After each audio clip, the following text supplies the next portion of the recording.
जय मसीह दोस्तों।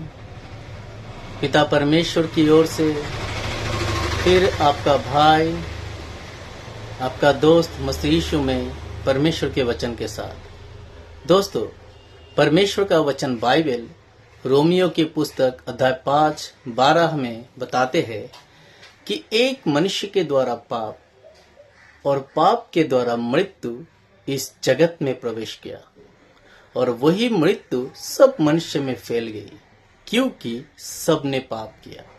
जी हाँ दोस्तों, परमेश्वर का ये वचन हमें बताते हैं कि एक मनुष्य के द्वारा पाप जगत में आया और वही पाप के द्वारा मृत्यु इस जगत में प्रवेश किया और वही मृत्यु सब मनुष्य में फैल गई।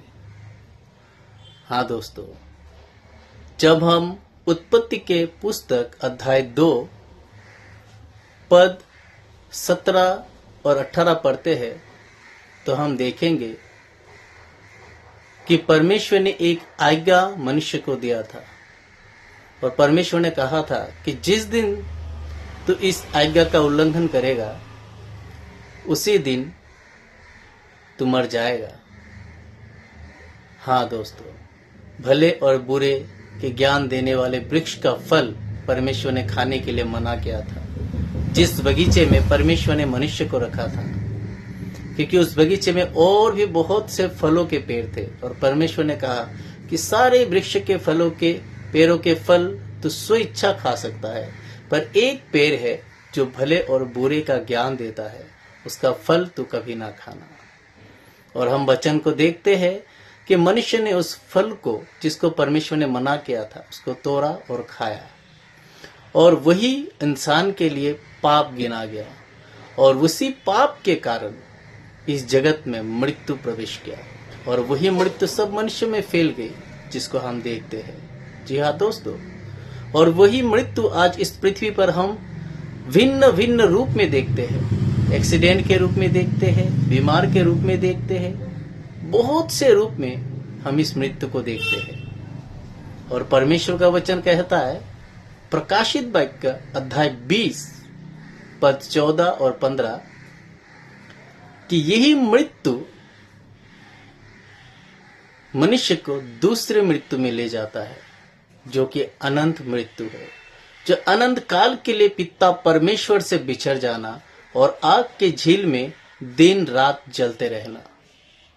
जी हाँ दोस्तों, और वचन कहता है कि जिस किसी का नाम 15 पद में प्रकाशित वाक्य अध्याय 20 के पद 15 में कहता है जिस किसी का नाम जीवन के पुस्तक में लिखा हुआ ना मिला उस दूसरे मृत्यु में उसको डाला गया। तो दोस्तों, पाप जिसके कारण मृत्यु जगत में प्रवेश किया और जिसके कारण हर इंसान उस मृत्यु के वश में है, बंधन में है, और वही मृत्यु के बंधन में अगर कोई रहता है तो वो दूसरे मृत्यु में चला जाता है। पर सुसमाचार ये है, रोमियो की पुस्तक अध्याय 6 पद 23 हमें बताते हैं कि पाप की दंड तो मृत्यु है जो कि दूसरे मृत्यु भी है, पर परमेश्वर का वरदान यीशु मसीह में अनंत जीवन है। जी हाँ दोस्तों, और ये सुसमाचार आप सब के देखने और सुनने वालों के लिए, इस पृथ्वी के हर एक के लिए है कि प्रभु यीशु मसीह में अनंत जीवन है और जिसके पास जीवन है, अनंत जीवन, वो मृत्यु के अधीन में नहीं है और जो मृत्यु के अधीन में नहीं है वो पाप से छूट गया। हालेलुया। तो दोस्तों, इसी पाप के बंधन से छूटने का एक ही मार्ग है और वो है अनंत जीवन, और वो अनंत जीवन केवल यीशु मसीह में है, क्योंकि जब तक आप यीशु मसीह को अपना प्रभु और उद्धारकर्ता ग्रहण नहीं करते आप मृत्यु के बंधन में हैं, और जब तक आप मृत्यु के बंधन में हैं वो आपको दूसरी मृत्यु में ले जाएगा जो अनंत काल के लिए परमेश्वर से बिछड़ जाना।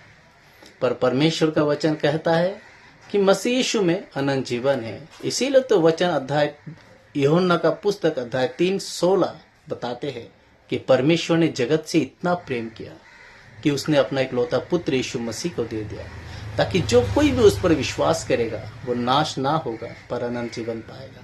क्यों जानते हैं? क्योंकि केवल यीशु मसीह ही है जो आपके और मेरे पापों के लिए आज से 2020 साल पहले यरूशलेम में, उस बेथलेहम के नगर में, उस क्रूस पर अपने आप को बलिदान किया। वो बलि हुआ और 3 दिन 3 रात के बाद वो मृत्यु में से फिर जी उठा। और परमेश्वर का वचन कहता है कि वो मृत्यु और परलोक की चाबी अब उनके हाथ में है। स्वर्ग और पृथ्वी का सारा अधिकार अब उन्हें दिया गया है।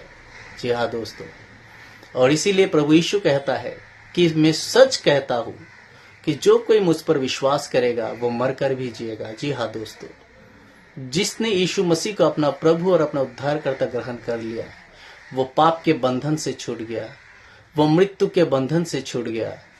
और जब वो मृत्यु के बंधन से छूट गया तो वही इंसान मृत्यु के द्वारा दूसरे मृत्यु में नहीं पर स्वर्ग में पहुंचेगा, जो हमारा अनंत घर है, जो जहां परमेश्वर निवास करता है, जहां ना तो आंसू है ना रोना है, जहां प्रेम और परमेश्वर की उपस्थिति है, जहां हमेशा हम जीवित रहेंगे। जिस कारणवश, जिस उद्देश्यवश परमेश्वर ने इंसान को बनाया, परमेश्वर चाहते हैं कि हर एक मनुष्य जीवित रहे। और उस जीवित रहने का उद्देश्य तभी पूरा होगा जब एक इंसान परमेश्वर के भेजे हुए अभिषिक्त, उसके इकलौते पुत्र यीशु मसीह पर ईमान यानी विश्वास को लाएगा और उन्हें अपना प्रभु और उद्धारकर्ता ग्रहण करेगा। जी हाँ दोस्तों, क्योंकि केवल अनंत जीवन उसी में है, और जिसका नाम जीवन के पुस्तक में लिखा हुआ ना मिलेगा वो दूसरा मृत्यु में चला जाएगा। इसलिए दोस्तों, अगर आपका नाम जीवन के पुस्तक में आप चाहते हैं तो एक ही नाम है, वो है यीशु। स्वर्ग के नीचे मनुष्य के बीच में यीशु मसीह के सिवा और कोई दूसरा नाम नहीं जिस नाम से आपको पापों की क्षमा और अनंत जीवन प्राप्त होते हैं। हालेलुया। परमेश्वर आप सब देखने और सुनने वालों को आशीष दे। आमीन।